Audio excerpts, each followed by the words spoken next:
Salut à toi, très cher investisseur rentable, c'est Yann. C'est un plaisir de te retrouver aujourd'hui pour cette vidéo immobilière et pas seulement du jour.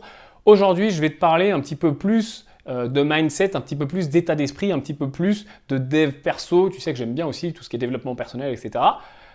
Je vais t'expliquer un fléau. Et si tu le fais, il faut que tu arrêtes de le faire, mais d'ailleurs on le fait tous. Moi le premier, alors à certains niveaux, certains plus que d'autres, et tu vas reconnaître peut-être des personnes que tu connais dans cette vidéo. Et je vais te donner aussi un défi.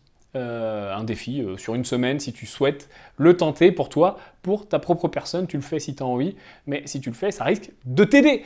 Juste avant ça, abonne-toi à cette chaîne, clique pour rejoindre des milliers d'investisseurs rentables déjà présents ici et un petit peu partout autour de cette vidéo. Tu trouveras des liens pour télécharger mon livre, pour avoir accès à tes 4 vidéos gratuites sur les 4 erreurs à ne pas faire quand on débute dans l'immobilier. Ok, alors aujourd'hui, qu'est-ce que c'est que ce fléau? Qu'est-ce que c'est que cette histoire? Qu'est-ce que c'est? C'est tout simplement... Alors, je ne vais pas te le dire tout de suite, je vais te raconter une histoire. Je vais te raconter une histoire véridique qui m'est arrivé il y a quelques temps, il y a peut-être 1 ou 2 mois. Et quand ça m'est arrivé, je me suis dit, putain, Yann, il faut que tu fasses une vidéo là-dessus à tout prix. Et je l'ai noté, et puis bon, il s'est passé du temps, j'avais oublié, ça m'est revenu en lisant mes notes. Alors j'étais au resto, et j'étais seul, parce que j'étais en déplacement, et il y avait, tu sais, quand t'es tout seul, t'as pas grand-chose à faire, donc j'écoutais un peu les discussions des gens autour de moi. Et à une table un peu plus loin, il y avait 2 personnes qui parlaient, je pense qu'ils étaient collègues de boulot, tu vois, ils avaient l'air de bien se connaître. Ils faisaient les cons, ils discutaient et ils parlaient. Et t'en avais un qui était plutôt baraque, plutôt sportif, et un autre qui était plutôt gros, tu vois, plutôt un peu le mec qui mange trop de frites, quoi. Bon, ils parlaient, ils faisaient les cons, ils parlaient de sport, ils parlaient de filles, ils parlaient du boulot.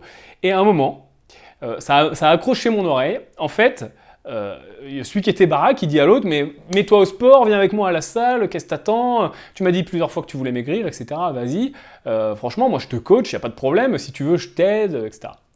Et tu sais ce que donc l'autre a répondu, il lui a dit, écoute, je peux pas tout de suite commencer le sport, parce que on m'a dit que si jamais, vu que là je suis trop gros, si je fais tout de suite de la muscu et que je fais tout de suite du sport, mon gras va se transformer en muscle et ça va être dégueulasse. Donc en fait, il faut d'abord que je perde du poids pour enlever du gras et après que je prenne du muscle pour que ça soit plus joli parce que voilà, si je commence tout de suite, ça va se transformer, ça va être bizarre, j'ai lu que c'était pas possible et puis voilà, ça va faire, je vais avoir un corps difforme, enfin il lui a sorti des trucs mais de fou quoi. La grosse excuse. Je peux pas aller au sport parce que mon gras va se transformer en muscle trop tôt. Enfin, c'est n'importe quoi. C'est même, si ça marchait comme ça, si le gras pouvait se transformer comme ça en muscle en faisant 3 fois du sport, ça serait magnifique. Sauf que c'est pas ça. Le muscle et le gras, c'est pas le même tissu. Au bout d'un moment, t'en as un qui grossit et l'autre qui diminue. Bon, bref, on n'est pas sur la chaîne de Thibaut InShape. Salut Thibaut. Je sais pas si tu fais de l'immobilier, Thibaut. J'en perds mon latin. Oui, et donc, enfin, c'est pas possible, quoi. C'est pas possible. Je pense que tous les profs de sport du monde confirmeront.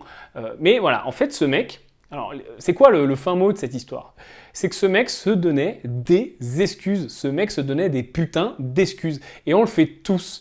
Prends-toi 2 minutes pour te rendre compte, et moi le premier, à quel point dans ta vie, le nombre de fois où tu te donnes des excuses. Alors là, il n'y a pas d'histoire de se faire bien voir, d'être en société, etc. C'est juste toi et toi. C'est toi et le miroir en face de toi. Pose-toi la question, toi-même, combien de fois par semaine tu te donnes des excuses? Tu fais pas quelque chose, pas parce que tu peux pas parce que c'est impossible pour toi, parce que tu te donnes une putain d'excuses. Genre, je sais pas, je peux pas mettre la table parce que je suis en train de faire ça, alors qu'il suffirait très bien que tu arrêtes de faire ça et tu vas mettre la table. C'est le premier exemple qui me vient, qui est complètement con, mais sur des exemples peut-être plus compliqués, peut-être quand un proche te demande de l'aider à faire quelque chose, peut-être si tu devais chercher du travail, quitter ton travail, monter ta boîte, commencer à faire de l'immobilier, commencer les visites, Il y a toujours une bonne excuse. Il y a toujours une bonne excuse. Alors moi, je prends les excuses de l'immobilier que j'entends souvent, par exemple, je ne peux pas commencer à visiter parce que pour l'instant, j'ai pas assez d'argent de côté. Et alors, commence à visiter, commence à te faire l'œil. C'est pas parce que tu visites qu'il faut acheter demain, t'as pas le couteau sous la gorge. Mais l'immobilier, encore une fois, ça s'apprend. Il y a plein de possibilités, il y a plein de solutions. Tu vois, quand tu commences à t'y intéresser vraiment, tu es submergé par le nombre de possibilités fiscales, sociales, le nombre de montages, le nombre de... Enfin, tu peux faire 1500 trucs différents dans l'immobilier, quoi. Donc, ça, c'est de l'excuse.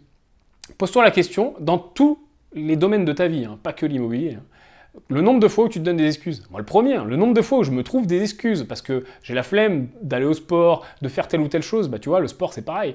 Combien de fois j'ai des mails où il faut que je réponde, tu vois, j'ai un client qui m'a posé une question, ou il faut que je fasse une vidéo, et je me dis, ah bah non, j'irai au sport demain, etc. Le nombre de fois où tu te donnes des excuses, c'est un truc de fou. Alors pourquoi je te parle de ça? Parce que, bah, c'est pareil pour tout dans ta vie. C'est-à-dire que si tu te fais ce défi, et moi, je le fais depuis quelques temps. Et je te le propose de le mener à bien. C'est-à-dire que pendant une semaine, dès que tu parles à quelqu'un, dès que tu réfléchis, dès qu'on te demande quelque chose, ou dès que toi-même, tu projettes des choses, encore une fois, tu es seul face à toi-même. Il n'y a pas quelqu'un qui va te donner un bon point à la fin. Tu vas pas me dire, Yann, waouh, je me suis pas donné d'excuses, qu'est-ce que j'ai? Je vais rien te donner. C'est pour toi, c'est pour te faire avancer. Alors après, tu pourras me dire dans les commentaires si ça t'a aidé et si ça t'a challengé, ça c'est avec plaisir. Mais encore une fois, c'est toi contre toi, enfin plutôt toi avec toi. C'est toi qui te tire vers le haut. C'est comme si tu avais un jumeau bénéfique, là pour le coup, qui te dit, ok mec, là maintenant, ok mec, ok meuf, là, on arrête les excuses. Cette semaine, il n'y a pas d'excuses. Donc quand t'en as une qui vient, eh ben, tu fais en sorte de faire marche arrière. Tu dis, ah non, attends, je me suis trompé, en fait, non. Ou alors, tu la bloques avant qu'elle sorte et, tu prends tes responsabilités. Je ne te dis pas de faire tout ce que tu ne veux pas faire. Je ne te dis pas de dire oui à tout. Surtout pas. Je te dis de prendre tes responsabilités. Et tu vas voir que c'est très dur à faire parce que les conventions sociales, parce qu'on veut faire plaisir aux gens, parce que des fois c'est juste pour pas blesser quelqu'un, pour pas faire de peine à quelqu'un. Des fois c'est juste parce que c'est plus simple de se donner une excuse ou de faire un petit mensonge. Mais au bout du bout, c'est contre toi que tu es. Et au bout du bout, peut-être que ça va être bénéfique pour toi dans tous les domaines de ta vie, encore une fois, on ne parle pas que d'immobilier dans cette vidéo, de faire en sorte de prendre ses responsabilités, tu vois, j'allais dire un autre truc vulgaire, tu vois, de porter ses responsabilités. C'est-à-dire de dire, ok, cette semaine, pendant 10 jours, pendant 15 jours, quand tu veux, et puis même si tu trouves ça bien, continue, de dire, voilà, maintenant je me donne plus d'excuses, c'est-à-dire que quand il y a un truc, je l'assume. Donc je repars sur l'immobilier parce que c'est mon domaine. Souvent, quand tu es en visite, tu visites, machin, t'oses pas dire combien de fois, moi le premier au début, bon maintenant j'y arrive, mais au début, je visitais et je voyais que ça collait pas, tu vois. Il y a des fois où tu vois que ça colle pas dès le début, tu le sais au bout de 1 minute de visite. Eh ben, je me tapais 20 minutes, une demi-heure de visite à faire ah oui, ah, c'est joli, à poser 3 questions pour être poli, pour pas blesser la personne qui me faisait visiter ou pour, je sais pas, pour avoir l'air normal, tu vois. À ce moment-là, pourquoi pas prendre ses responsabilités et dire, bon, écoutez, merci beaucoup pour la visite, bon, ça collera pas, c'est pas du tout ce que je recherche, ça colle pas parce que ça, voilà, on va pas perdre notre temps, je vous remercie beaucoup et terminé, voilà. Et la personne en face, surtout si c'est un agent, si c'est un pro, sera hyper content que tu lui fasses pas perdre son temps et tu vas même peut-être rattraper son planning parce qu'on est tous autant qu'on est, souvent en retard. Donc voilà. Un petit exemple, désolé que ça collera pas, désolé, c'est pas rentable, désolé, c'est pas le secteur que je cherche, je pensais pas que c'était comme ça, désolé, ah bah non, là pour moi ces travaux ils sont pas faisables, ou désolé, peu importe.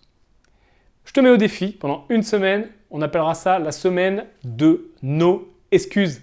No excuses, on peut se la faire en anglais si tu veux, no excuses, on est sur la semaine de pas d'excuses. Dis-moi dans les commentaires, reviens dans 1 semaine, dis-moi déjà si tu es ok, si tu relèves le défi, et si tu relèves le défi, reviens dans 1 semaine pour me dire les moments où tu t'es dit, où tu as pensé au défi et tu t'es dit, ah ouais, putain c'est vrai, c'est le défi, 1 semaine sans excuses, et je me donne pas d'excuses. Je vais mettre aussi le défi sur Facebook pour ceux qui suivent la page Facebook des investisseurs rentables, et on va tous faire ce défi, et je te raconterai moi aussi dans les commentaires à quel moment j'y ai pensé, à quel moment je ne me suis pas donné d'excuses. On va plus loin ensemble, c'est ça la chaîne des investisseurs rentables.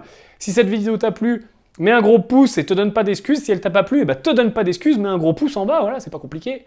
Encore une fois, on commence tout de suite. Allez, tu es sur la chaîne des investisseurs rentables, je te dis à très vite, c'est Yann et à plus.